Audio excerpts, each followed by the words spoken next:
This is episode 10, right, of the Collective Mindset Podcast. I am Gavin. Hey, I'm Jordan Hodges. How you doing? Good to be with you guys today. So we have an interesting podcast and topic we want to cover today. It's kind of a story of a lot of how this company was, the genesis of this company and then some other things we're doing alongside this company. A lot of it started in COVID. So Jordan and I worked together when COVID hit, really crazy time. We hit the panic button one morning and we're like, oh crap, what are we gonna do? And more than one morning. a couple mornings in a row as just the mortgage business almost seemingly came to a halt for like a week. It was really weird. And you're sorting out what you're gonna do, trying to kind of plan business wise what we can do to keep business going. It just turned into a really kind of just existential moment. It's a moment I keep going back to. But we want to talk about what that did and that impact that it had on us and our frame of mind and how we thought. And I think not just ours, but also our families. So I know Jordan has some thoughts. I want to just kind of let him explain some of the things we saw and how it impacted a little bit of our way of thinking going forward. And this is going to lead into where we're headed with this whole podcast. So Jordan. Yeah. Well, I mean, everybody, it's funny as you talk about things in life. Yeah. We all have kind of like our COVID story, and ours was like, it was this panic thing. I remember it was spring break time, and I drove my kids to California. We were going to Disneyland, and we got checked into the hotel and then found out the world was trying to come to a screeching halt, and we didn't want to be in California at the time, so we bailed. Yeah. We bribed our kids and said, hey, let's go shopping and spend money on clothes and stuff instead of Disneyland. And with teenage girls, that was fairly easy to convince them to do that. Yeah. It didn't hurt those pouring rain at the time. So we bought some clothes and got out of town. But we came back and the mortgage market was nuts. We went from like rates at 3.5 to I swear like 5.5 in a week and a half period of time. And we were wondering if we were ever going to do loans again. And then it was like all the way back down again and things were getting crazy.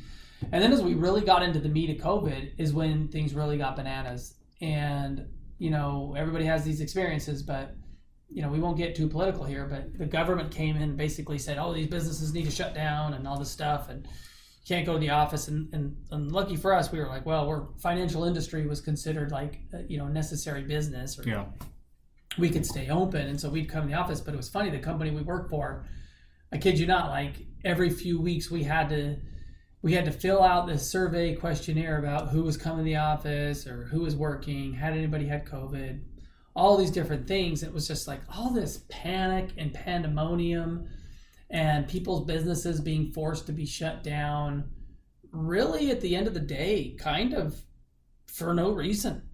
Yeah. I mean, the logic, if you really if you were based enough to sit there and think with your logical brain, there was a lot of fear and not a lot of logic behind it. And it's really caused us, it's shaped a lot because it rubbed me the wrong way the whole time. I kind of pushed back against the system, so to speak, just because I tend to think from a very logical perspective about life and things. And if it doesn't make sense logically, I'm like, why am I'm not going to do it just cause. And so I was one of those guys that, unfortunately out there, I actually did not wear a mask while I drove in my car by myself. And sometimes I would struggle to stand 6 feet apart from the person next to me. I know, I'm that guy. I apologize. But it just made us think. It was just, what'd you think? Like, isn't that frustrating? It was really weird. I think like some of the things that bothered me, right? So Walmart was allowed to stay open, right? Walmart sells everything. Food, clothes, pool supplies, yard supplies, bicycles, toys, whatever it is, right? But the bicycle store couldn't stay open. Yeah. The toy store couldn't stay open. The pool supply store couldn't stay open. The little, mom and pop, Leslie's pool shop couldn't stay open. The mom and pop boutique clothing store couldn't stay open. But yet Walmart, Costco, Amazon could still have all their employees in their offices. Like, it didn't make sense. Yeah. None of that made sense to me. I think for the first couple of weeks, I honestly, like, my wife is a true rebel. Shout out, babe. She was a true rebel. I don't think she ever put a mask on. Like, maybe to fly on an airplane a couple times. But she would go to the stores, man, and she just wasn't doing it. Mm. She'd find the greeter at Walmart, would catch her and say, hey, you need to put a mask on. And she'd be like, uh-huh. And she'd just keep on walking. And I got mad at her for a little bit because I was like, babe, you got like our kids, like someone's going to get crazy on you. And eventually she converted me and we just kind of stopped. It was just like, it just didn't make sense. And wherever you're at on the science of the health of what a mask does or doesn't do for you, it just, I think now we all kind of know it didn't do anything for us. But yeah, like just like you said, when it feels like common sense isn't being applied, it just doesn't feel right. And I think that was what I experienced over and over and over again. Well, I think the point of what we're trying to make here is that there was this massive government overreach, right? And they came in and they told private business what they could or could not do, Yep. and then tried to use their weight on the private businesses to then put weight on their employees. They knew that they couldn't come down and mandate, so then they were trying to go through the employers and then requiring this and requiring that. And so it really made us think like, hey, I don't ever want to get caught in a situation where my small business or businesses get shut down or something comes and happens and the government tries to overstep their bounds and their rights and try to take away my rights. I have friends that own gyms. And, they were forced to close their gyms or their trampoline parks. And they're like, kids exercise, like a real doctor is going to tell you the number one way to stay healthy is to eat a healthy diet and exercise. Yep. And kids need to move around and jump. They don't need to be locked up in their house. Adults need exercise. They need to go to the gym, lift weights. So it was just kind of this thing. And Gavin and I have been really, really thinking about it. We've been thinking about the need for a network of like-minded business owners that can come together and be a community to help facilitate business within each other. And that is where we kind of coined and came up with the idea of having the collective network. And Yep. This collective network for us is a really key thing. So the cool thing about us in the mortgage business is we already have so many contacts that are tied to housing related businesses, and there's a lot of them. So, for example, let's fire a few off. I think of homeowners insurance, you got solar, maybe a landscape company. Pest control, windows, blinds, pest control, construction, landscaping home stuff. remodeling.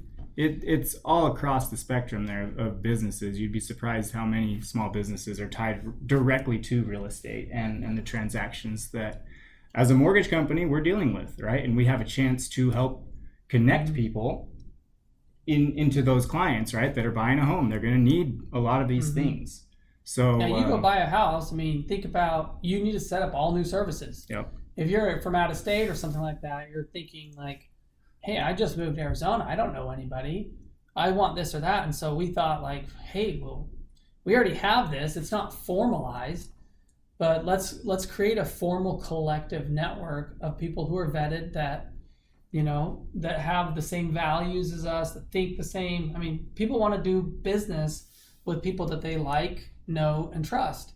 And the thought is typically like we're very high on the trust spectrum because people are trusting us with their financial information. This is a very large financial transaction. So are they going to trust me when I'm like, hey, this is my friend over here that owns this pest control company. They're going to take care of you. This is who you should use. Like that's kind of the idea and the genesis behind that. But the need for it really came because of just the craziness that happened when the government kind of got too far involved into small business and forced small business to shut down. And we know that, is there a likelihood that this is going to happen again? I would say, yeah. The government never they don't take a bunch of power and then pull back and go, oh, we'll never do that again. Yeah. It's kind of the opposite. They're going to be like, hey, remember that time we did that? Yeah, let's do that. And then let's go further. And so we want to create a network to be prepared so that it never happens again. Yeah. Well, I think, you want to be able to know where or who to go to when you need something. And I think that's a big part of what this is about, right? Like obviously when life is normal and business is normal, like we all like to do business with people we know, like, and trust, because they're going to do a good job for us or for our clients, whatever it may be. Like we want that. But really what this is we want this to be more of a backstop against kind of some of that situation where the control gets ripped away from us, where we no longer have control of kind of where we're headed as a business or as a family.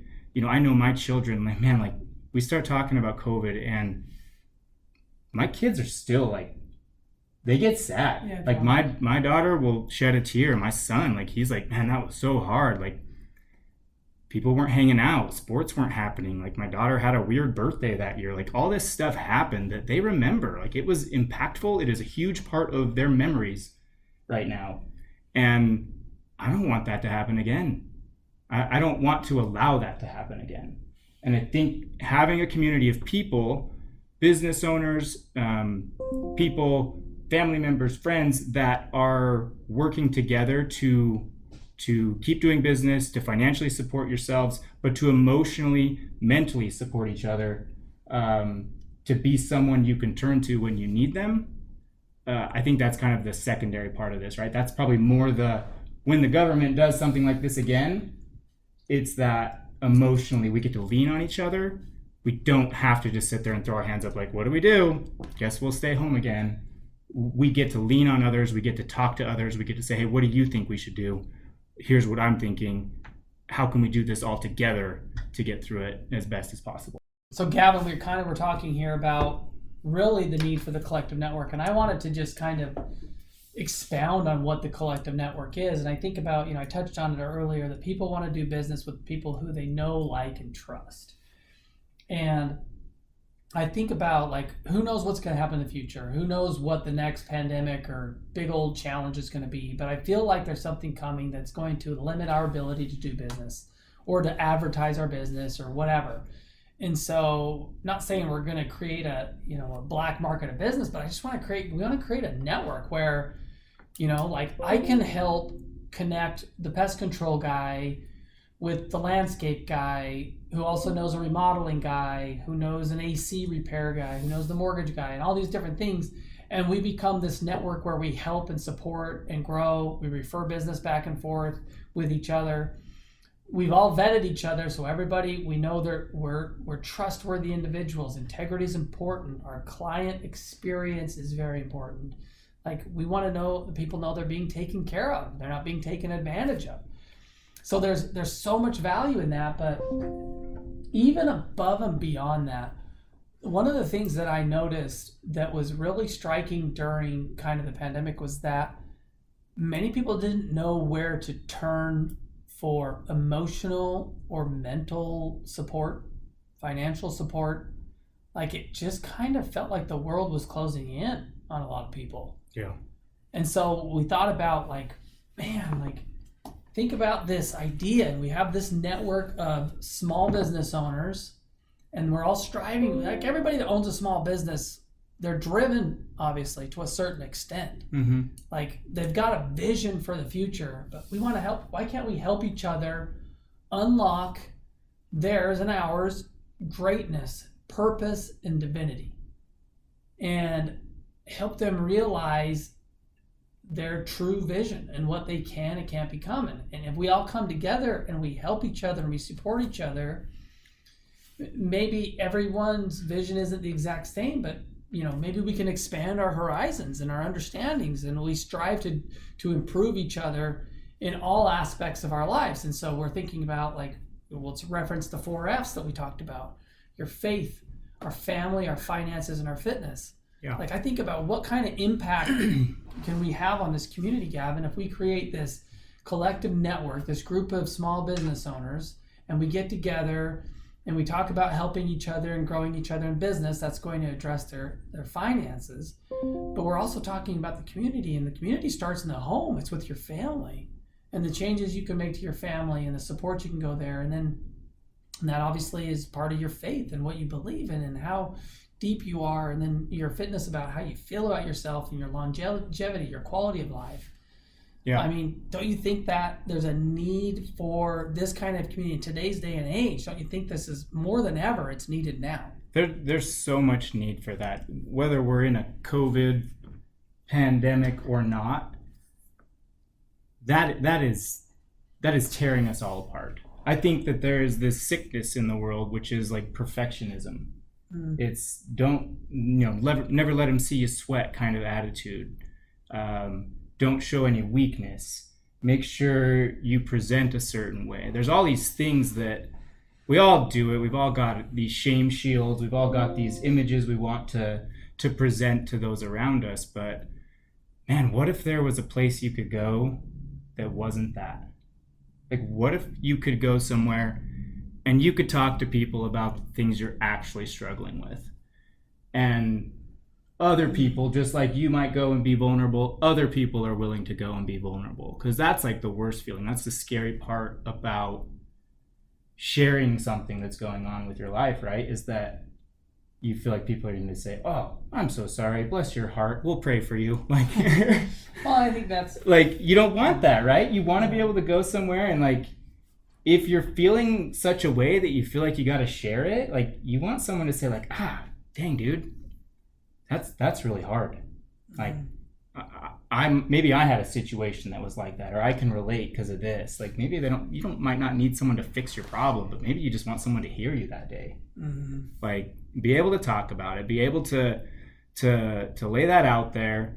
Know there's people that still support you, still care about you, and you get to talk about it. You get to get a little bit off your chest. But then when that's all done, like, gear up and gas up to go to work, because that's what we are. That's what small business owners are. Like, that's what we are as fathers. Like, we are out here trying to kick butt and do things for our family.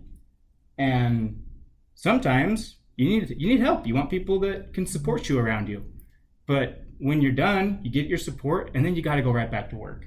And I think when you have strong people who are also willing to be vulnerable and support each other in that, I think there's just a synergistic strength that comes from that.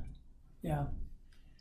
No, absolutely. I look at like what we're trying to build, and in the process of a few years from now, I have this vision of what it's going to be, and this community of business owners and how we help and rely on each other. We don't know what's going to happen. We don't know what's happening in the future, but there's going to be opportunities to help and to serve and to help each other improve and to be together and to form relationships. And sometimes, obviously church is a great place for it. I'm not saying that's not, but sometimes some people might feel judged at church. Maybe they don't want to come in and explain that they're having financial troubles because they don't want to be talked about or judged.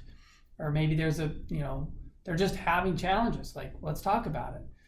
Or maybe there's nobody in their family or their life that can support their vision and what they want to try to accomplish from a business perspective.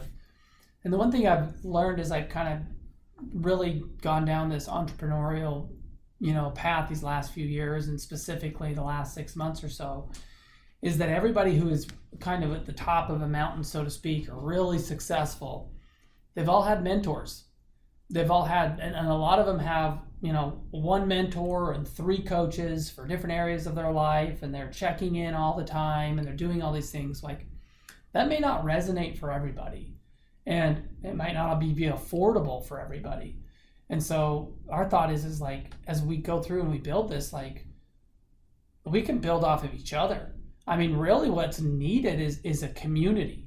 It is a community. And so this idea, obviously, we're talking specifically about us right now, okay, guys, about having a collective network and a group of businesses that our clients can benefit from, that we can benefit from, that we can help, and we all grow together. That's the idea, is that we become kind of a big powerhouse, that we're known like in the area, in the valley.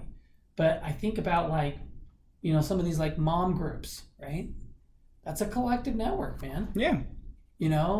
Golfing buddies, that can be a collective network. These little biker gangs, you street bikers out there, you guys are kind of a collective network. I know you guys talk about a lot of stuff. You got all these hours on the road to chat together, to share things, and we're just applying kind of some of those same principles, but maybe a little bit in like a business environment. But ideally, we want to go beyond that, because it's the personal development side that is so very intriguing, because our business lives only define part of who we are, right? There's so much more. Yep. I just think the opportunity to come together and support each other and refer each other, do business, right, with people that we like. And I think as you build that out, we get to, the name collective network, it stems from this idea that we're all connected energetically, right? And when we all are working towards a similar purpose, a similar intention, a similar goal, one person doing that pulls a lot of that towards themselves, just in the world, in the ether, if you want to say it that way. But when you have a group of people who all have similar intentions, similar ideas, similar goals and motivations, I think that sends something out into the universe to our Heavenly Father, that we're expecting blessings. We're expecting this goal to be achieved. And I think that's what I see as the penultimate end of what this collective network could be, is just this collective mindset, this collective energy pushing towards building something awesome with other people. So yeah. Part of that, and maybe we wrap up, Gab, with this thought. We kind of came up with this phrase back in the beginning when we were first talking about having a podcast. And I want you guys to marinate on this idea. This is copywritten, okay? Just kidding. But is the idea of the divine over the domestic. Mm-hmm. And what we mean by that is we are divine people. We believe that we are literal sons of the Heavenly Father. We are sons and heirs to a throne. That is in our souls, okay? And we believe that we were sent here on earth to perform a specific purpose, that we were to do certain things. But this world has dumbed us down. It's limited our beliefs. It's limited our potential. And it's trying to starve out the divine within us. And our goal and objective is to overcome the domestic man and to become divine. Basically like a return to wild. I almost feel like sometimes we're a zoo animal, that we've been captured and we've been placed inside the zoo, and we're fed constant entertainment and meals that we don't have to go hunt for. Heck, you can have Uber Eats bring it right to your door. But it's just kind of what's wrong with society to a certain level, and that we want to get back to our true divine purpose and living up to our true divine potential. And the only one limiting what you can or cannot do in the real world is actually yourself and your own mind. And you need to unlock what your true divine purpose is. And I think within this collective network, as we work and discuss visions and goals and action items and personal development ways and ideas, that we can truly unlock our divine potential and become the best version of ourselves, who we were meant to be. And then the impact that we can have upon our community is significant. And it changes our families' lives forever. Yeah. And those are the things that when Gavin and I discussed starting this company, that's what got us we were passionate about it. Yeah. It was this is the reason, right? 100%, you guys. We all, just like you said, right? We're sitting here, there's microwaves coming out of all this stuff. It's burning our brain right now. You're going to be watching this on your phone, and after you get done with this, you're going to start scrolling Instagram. When you're done doing that, you're going to go eat a Twinkie, have some ice cream, drink some mixed in whatever. We're completely domesticated, people. And so all of this, and especially this divine over domestic idea, is about tapping into that purpose that we all have. We are all divine, awesome, amazingly capable souls. And we allow the world to dampen us, to clamp down on us, right? To restrict us, to tell us what we can or can't do, to tell us how to behave, to tell us what's right or wrong, to tell us what to eat, when to eat, how to do it, all of these things. And the purpose of this is we got to tap into who we really are. We are divine beings. We can do awesome things. And especially when you get a group of people who are all thinking that way, the sky's the limit. So I I think we really want to, put this out there. If this is something that I think resonates with you guys, we'd love to hear from you. If you think it's dumb, you can also tell us too. But I think it's going to be great, and we're super excited to be getting the ball rolling on this side of the business, or I guess not the business, but this side of kind of what we have put out to create. And we're excited to have you guys follow along. So yeah, please like and subscribe. Yep. I'm gonna call our shot right here, but I think, Let's go. I even think with a year from now, so next summer, we're talking July of 2024, I think we're gonna have real tangible results with a dozen men on how the collective network has changed their life. Yeah. I feel that. And we are, we'll touch on it a little bit. A lot of it's going to be personal, and we'll try to be vulnerable enough to share, but we're super excited about what this means for our business and for our clients and for the community and the end goal of what we're trying to do. I mean, in 2 years from now, I'm hoping that we're running charity events.